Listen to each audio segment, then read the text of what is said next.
Hello, everyone. This is DCE, and thank you so much for tuning in and listening. I'm just going to give a brief overview and my thoughts on the National Geographic Channel miniseries of The Hot Zone. It's called The Hot Zone, and it was a 3-night event that lasted 2 hours. It started on Memorial Day night at 9 o'clock. So 9 and 10 o'clock for the past 3 days. They aired two episodes of this miniseries, Hot Zone. Okay. For those of you who didn't see it or didn't see the commercials, it was basically an outbreak type of movie about the Ebola virus, and it was based on a true story. And to be honest with you, I had no idea that this event occurred in 1989 in the United States. Okay, but we all know about the Ebola virus. If you don't, you probably want to do some research. And I think it was a few years ago. Was it in 14 or 15? There was a small outbreak here in the United States.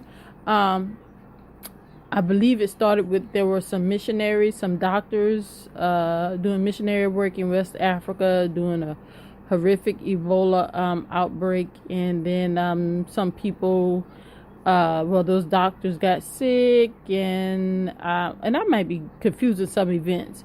And then there was one person who was the Emory Hospital, transported to the Emory Hospital in Atlanta, and someone in Texas, some West African immigrants. Okay, anyways, but the miniseries, it starred Juliana Margulies, and I know I'm mispronouncing her name, but I remember her from the show ER. She played a scientist who was, I believe the woman was a colonel in the Army. I believe her rank was colonel. I can't quite remember, but her last name was Jax. I believe her first name was Nancy, last name Jax. And her husband was also in the Army. He was a vet. But the scientist, she was doing research at her fort in the U.S. on the East Coast. And I forgot the name of the host. But she was doing research. She worked in a research lab where they were researching pathogens and other types of diseases. Okay, so according to the miniseries, it started in 1989. We're in a nearby town.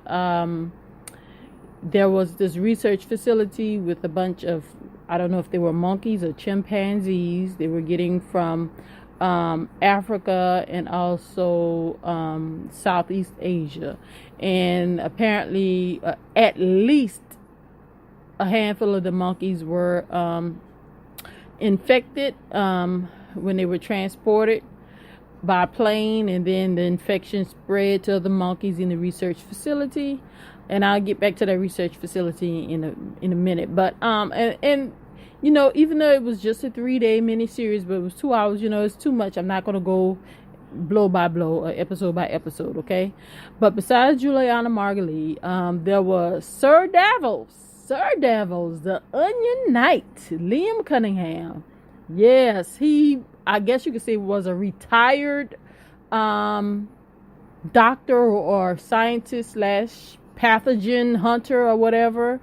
And Topher Grace, he also played a scientist, allegedly some type of a whiz, and at least he thought he was a whiz, that worked on that base in that research lab with Colonel Jax and her husband and others.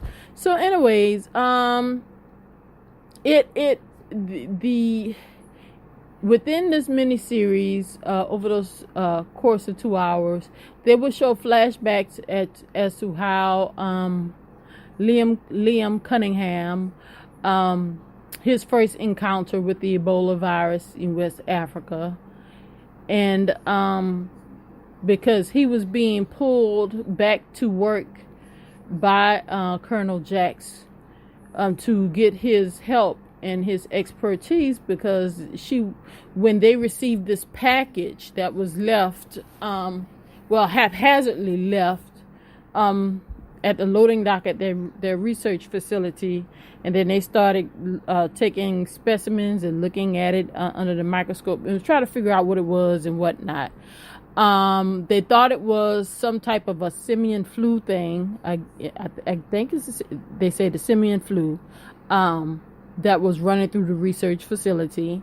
And there was, in my opinion, it's like they did a very good job showing the stark differences between what Nancy Jacks was trying to do with her research and what the character that Topher Grace was trying to do with his research and his methodology in the facility. Okay. She was trying to be as cautious as possible, but she did, just like Topher later on in the series, ended up being quarantined early in the series. She did, Nancy Jacks. She took the unknown virus or unknown thing that they were handed very seriously. She went to a more, I guess you could say, sterile part of their lab. She tried to protect herself with the rubber gloves and suit and whatnot. And as opposed to Topher, who, because he thought he was a whiz and knew this and knew that, and perhaps he did, he didn't take it that seriously. He was testing this unknown pathogen in like an open lab around other people. And at one point, boy, it's just, at one point in the series, he even do all his testing and everything was coming up negative. At one point, he even told another doctor who worked in the lab to sniff it, and he hesitated to sniff it, but he sniffed it anyways like a dummy. And then Topher turned around and sniffed it, and he took a big inhale. And I was like, oh my God, this is some crazy stuff. So yeah, it was a big, I don't know if the word is dichotomy. I don't know, but it was a big difference in the way Nancy tried to handle the situation by thinking out the box and taking this thing as, hey, we got this thing, we're looking at it under the microscope and what it did to the organs of a dead primate, how it basically obliterated it. We need to find out what in the world would possibly do this to an organ. But Topher took a different approach. So anyways, to make a very long story short, even though it was a very good story, they ended up having, I'm gonna skip to like the last episode. You have to watch it to see, okay? Because it's a whole lot of nuggets in there that makes you think about, government bureaucracy, military versus private organizations, proper methodology of research, and how people who are, even though they're highly educated, there's a lot more you can learn, and about public awareness and public safety and public health. It's a lot you can learn if you don't already know it. But the research facility, because by the end, the Army, at the fort they were stationed at, they put together a team. They, trained them, and they had to go in the research facility and take all of the monkeys. They had to take all of those primates. Well, they had to capture them, inject them with something that would, I guess, knock them out, and then they euthanized them, and then they took blood for them to test. And I believe they said it was over 500 of them, and it was a long, arduous task. And Nancy's husband, I'm not sure of his rank, so I'm going to say Colonel Jacks, the man. He led the team. Nancy didn't like it because, I guess, I don't know if it was who was over them at the fort, but made the switch. And he ended up being hospitalized with exhaustion and dehydration. And one of the other soldiers, he was cut or something, and he was potentially exposed to the virus and had to be quarantined as well. But anyways, Nancy did later end up showing to the facility, and Liam Cunningham, he was there doing his thing, going through the records, and he realized that, look, they're missing, a primate is missing, and there's a possibility that there's another primate that's out there, an infected primate on the loose. And he and one of his foes, who I didn't get to earlier, but anyways, ended up going to the airport that research facility were receiving those primates through, and they questioned, I guess, someone who would know the information about the transport of the animals in the airport and whatnot. But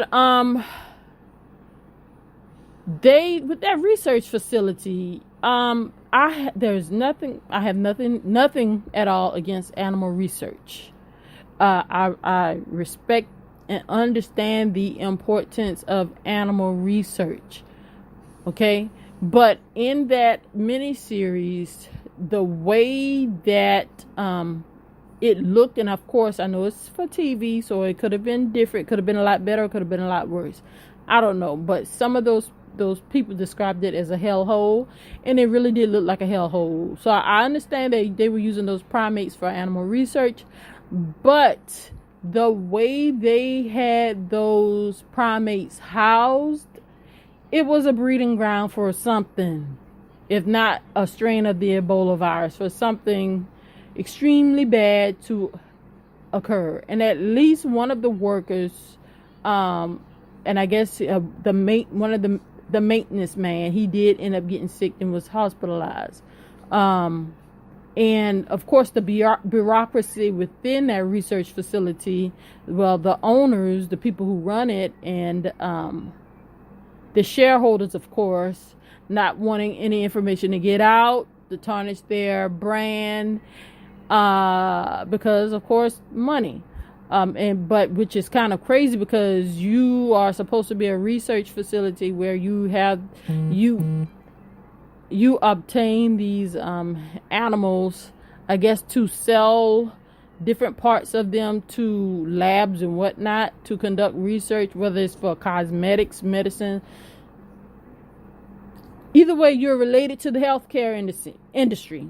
However, when it came down to something that could potentially kill millions of people, they didn't think much of it. And so Nancy ended up, she had to do some things that, well, I guess you could consider unethical, in terms of obtaining a dead monkey off the books from one of the workers, okay? Because he was a bit concerned about what she was telling him. So anyways, that research facility, I don't know what happened to it in the end, whether or not it was permanently shut down in the series, but the way that was depicted was awful. And plus, it's not like their facility was way off in the woods someplace else with no houses or other businesses around for miles. It was in a residential area, an eastern seaboard in a city. So that was scary. That was scary. It makes you wonder when you see these buildings in your neighborhood where the public doesn't have free access to, but people work there. It makes you wonder what's happening in places like that.